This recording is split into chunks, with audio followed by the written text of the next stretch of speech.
ਕਰੇ किन्ने साल तो तुसी इसनों कंटिन्यू किया होया किन्ना पुराना ਤੁਹਾਡਾ शौक सी बहुत बहुत साल हो गए 40 इयर्स के आसपास हो गए हैं मुझे पेंटिंग्स करते हुए। मैंने अपने कॉलेज टाइम में पेंटिंग करना शुरू किया था, तो तब से मैं अब तक करती आ रही हूँ। कि आजकल के टाइम में देखा जाए आर्टिस्ट जो है अपनी पेंटिंग्स बना के सेल वगैरह करते हैं और लोग बहुत पसंद करते हैं। आप भी कर रहे हो कि शौक के तौर से सिर्फ? मैंने स्टार्ट तो शौकिया ही किया था, लेकिन वो धीरे धीरे सब लोगों ने इतना अप्रिशिएट किया, फिर सबने कहा कि हमें सेल करो, तो फिर मैंने प्रोफेशनली करना शुरू किया। जैसे आपने बताया आपके ग्रैंड चिल्ड्रन भी हैं, डॉटर उसके साथ रहना या मतलब कैसे मैनेज करते थे? क्योंकि ज़्यादातर पैशन तभी छूटते हैं जब फैमिली का जैसे होता है ना कि फैमिली की रिस्पॉन्सिबिलिटीज़ को हैंडल करना। ट्रू। जब मेरी शादी हुई तो उसके बाद मैंने 12 इयर्स तक ब्रश को हाथ भी नहीं लगाया था। Family responsibilities, you know how it is in India, everything has to be taken care of. लेकिन 12 इयर्स के बाद तो जैसे एक वॉल्केनो फट के आता है ऊपर से, ऐसे उसके बाद से तो मैं रुक ही नहीं पाई।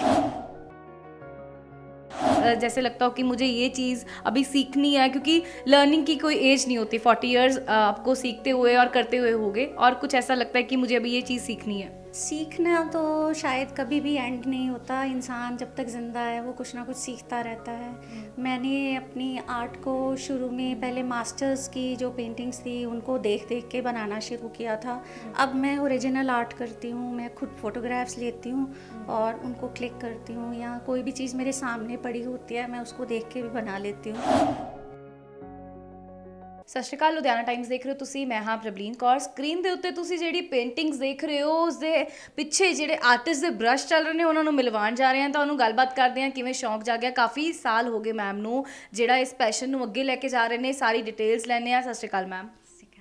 ਮੈਮ ਤੁਸੀਂ ਪੇਂਟਿੰਗਸ ਅਸੀਂ ਦੇਖੀਆਂ ਤੁਹਾਡੀਆਂ, ਬਹੁਤ ਬਹੁਤ ਹੀ ਬਿਊਟੀਫੁਲੀ ਤੁਸੀਂ ਉਹਨਾਂ ਨੂੰ ਕੀਤਾ, ਰਿਪਰੈਜ਼ੈਂਟ ਕੀਤਾ ਔਰ ਲੋਕ ਬਹੁਤ ਪਸੰਦ ਕਰ ਰਹੇ। ਕਿੰਨੇ ਸਾਲ ਤੋਂ ਤੁਸੀਂ ਇਸ ਨੂੰ ਕੰਟੀਨਿਊ ਕੀਤਾ ਹੋਇਆ?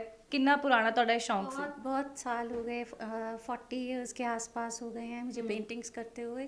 मैंने अपने कॉलेज टाइम में पेंटिंग करना शुरू किया था, तो तब से मैं अब तक करती आ रही हूँ। अभी तो मेरे ग्रैंड चिल्ड्रन भी हैं, लेकिन मैं अभी अपना ये पैशन छोड़ नहीं पाती हूँ, because I am totally involve with painting. मुझे बहुत पैशन है इसको करने का। कॉलेज टाइम से आपने बताया आपने शुरू किया था, और उसके बाद ऐसे होता है ना, अभी आजकल के टाइम में देखा जाए आर्टिस्ट जो है अपनी पेंटिंग्स बना के सेल वगैरह करते हैं और लोग बहुत पसंद करते हैं। आप भी कर रहे हो कि शौक के तौर से सिर्फ? मैंने स्टार्ट तो शौकिया ही किया था, लेकिन वो धीरे धीरे सब लोगों ने इतना अप्रिशिएट किया, फिर सबने कहा कि हमें सेल करो, तो फिर मैंने प्रोफेशनली करना शुरू किया। फिर मैंने सबसे पहले सतलुज क्लब में एग्जीबिशन लगाई थी 2009 में। उसके बाद से मैंने प्रोफेशनली शुरू किया है। उससे पहले तो हॉबी के तौर पे ही करती रहती थी जी। इसके साथ साथ अगर देखा जाए जो आपसे खरीदने आते हैं, सबसे ज़्यादा डिमांडिंग क्या रहता है? क्या डिमांड करते हैं कि हमें ये चीज़ बना के दो, या सबसे ज़्यादा पसंद उनको क्या आता है? डिपेंड करता है। कुछ लोगों को फ्लावर्स पसंद है, मैं ज़्यादा फ्लावर्स ही बनाती हूँ तो वो फ्लावर्स ही लेते हैं मुझसे। लेकिन मैं और भी सब्जेक्ट्स बनाती हूँ, जैसे रिलीजियस सब्जेक्ट्स मैंने बनाए हैं, वो भी सेल हुए हैं। पोर्ट्रेट्स बनाई हैं, बच्चों की पोर्ट्रेट्स बनाई हैं, वो बहुत पॉपुलर हुई हैं, तो वो भी मेरी सेल हो रही हैं। कमीशन आर्ट करती हूँ वो वाला। और उसके अलावा मैं लैंडस्केप्स भी बनाती हूँ, और कुछ भी सब्जेक्ट, क्योंकि पेंट करना पसंद है, कलर्स के साथ खेलना पसंद है, तो कुछ भी जिसको पसंद हो मैं वो बना देती हूँ। ज़्यादा मेरा फोकस फ्लावर्स में रहता है। 40 इयर्स हो गया आपको इस पैशन को आगे लेके जाते हुए।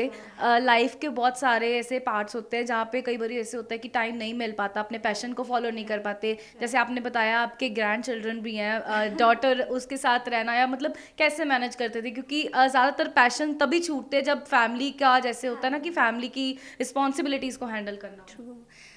जब मेरी शादी हुई तो उसके बाद मैंने 12 इयर्स तक ब्रश को हाथ भी नहीं लगाया था।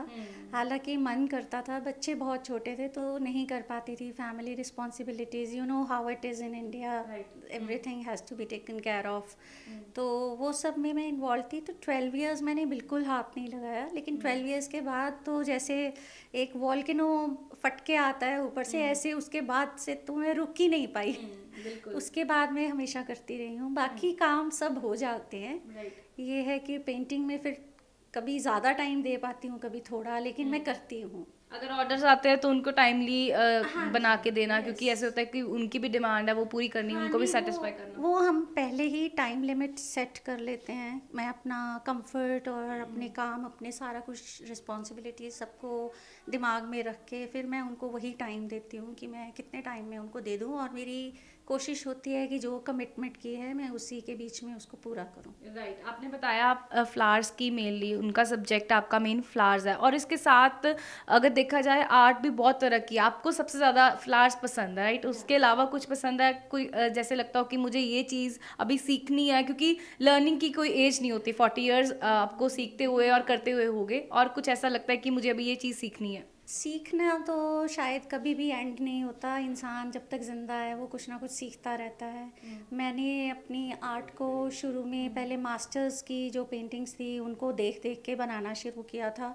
अब मैं ओरिजिनल आर्ट करती हूँ, मैं खुद फोटोग्राफ्स लेती हूँ और उनको क्लिक करती हूँ, या कोई भी चीज़ मेरे सामने पड़ी होती है मैं उसको देख के भी बना लेती हूँ। राइट। और अभी मैं ज़्यादा फिगरेटिव सीख रही हूँ, खुद को सिखा रही हूँ बेसिकली। मैंने कुछ ऑनलाइन कोर्सेज भी किए हैं, यूके और यूएस के कुछ आर्टिस्ट हैं काफ़ी फेमस, मैंने उनसे क्लासेस भी ली हैं ऑनलाइन। तो अभी मेरा है कि मुझे फिगरेटिव में अपना हाथ बहुत अच्छा करना है। मेरा वर्क ज़्यादा रियलिस्टिक होता है, तो मैं उस रियलिज़म में ज़्यादा जान, जैसे आप कहते हो ना कि बिल्कुल रियलिस्टिक लगे एक चीज़, मुझे ये होता है कि मेरी फिगर्स भी वैसे ही लगनी चाहिए जैसे मेरे फ्लावर्स लगते हैं। राइट। अच्छा, जब सेल होते हैं, मतलब अगर आप पेंटिंग्स पसंद करते हैं लोग, सबसे ज़्यादा एक्सपेंसिव कोई लगती हो कि हाँ भी मैंने इसमें बहुत मेहनत की थी और मेरे को इसका पूरा पूरा जो प्राइस है उसका सेट होके मिला और मैं बहुत सेटिस्फाई हूँ इसके साथ? हाँ, मेरी पेंटिंग्स बहुत प्राइसी नहीं हैं। मैंने स्टार्टिंग रेंज मेरा 1500 रहा है, लेकिन मेरा अभी तक का जो सबसे एक्सपेंसिव वर्क मैंने सेल किया है वो 1 लाख और 50,000 में सेल किया था। Great, great. तो पैशन के साथ अब आप आगे भी इसको और लर्निंग करते करते आगे बढ़ते जाओगे। Thank you so much ma'am. Thank you ਤਾਂ सो ਇਹ मच। ਤੁਸੀਂ ਸੁਣਿਆ ਵੀ ਕਿਸ ਤਰੀਕੇ ਦੇ ਨਾਲ ਲਗਭਗ 40 ਸਾਲ ਤੋਂ ਇਹਨਾਂ ਨੇ ਆਪਣੇ ਪੈਸ਼ਨ ਨੂੰ ਫੋਲੋ ਕਰਕੇ ਇਸੇ ਤਰੀਕੇ ਦੇ ਨਾਲ ਪੇਂਟਿੰਗਸ ਨੂੰ ਰਿਪਰੈਜ਼ੈਂਟ ਕੀਤਾ। ਲੋਕ ਬਹੁਤ ਪਸੰਦ ਕਰਦੇ ਇਹਨਾਂ ਦੀ ਪੇਂਟਿੰਗਸ ਨੂੰ। ਤੁਸੀਂ ਸੁਣਿਆ ਮੈਮ ਨੇ ਦੱਸਿਆ ਵੀ ਹੁਣ ਪੈਸ਼ਨ ਨੂੰ ਇਹਨਾਂ ਨੇ ਪ੍ਰੋਫੈਸ਼ਨ ਦੇ ਵਿੱਚ ਚੇਂਜ ਕਰਕੇ ਉਹ ਸੇਲ ਪ੍ਰਾਈਸ ਵੀ ਜਿਹੜਾ ਉਹਨਾਂ ਨੇ ਰੱਖਿਆ ਹੋਇਆ ਹੈ, ਔਰ ਉਸੇ ਤਰੀਕੇ ਦੇ ਨਾਲ ਅੱਗੇ ਸਿੱਖਦੇ ਹੋਏ ਲਾਈਫ ਦੇ ਵਿੱਚ ਇਹ ਅੱਗੇ ਵਧਦੇ ਜਾਂਦੇ ਨੇ। ਤਾਂ ਇੱਦਾਂ ਦੀ ਹੋਰ ਵਧੇਰੀ ਵੀਡੀਓਜ਼ ਲਈ ਤੁਸੀਂ ਦੇਖਦੇ ਰਹੋ ਲੁਧਿਆਣਾ ਟਾਈਮਸ। ਕੈਮਰਾਮੈਨ ਦੀਪਕ ਖੀਵਾ ਦੇ ਨਾਲ ਮੈਂ ਪ੍ਰਬਲੀਨ ਕੌਰ।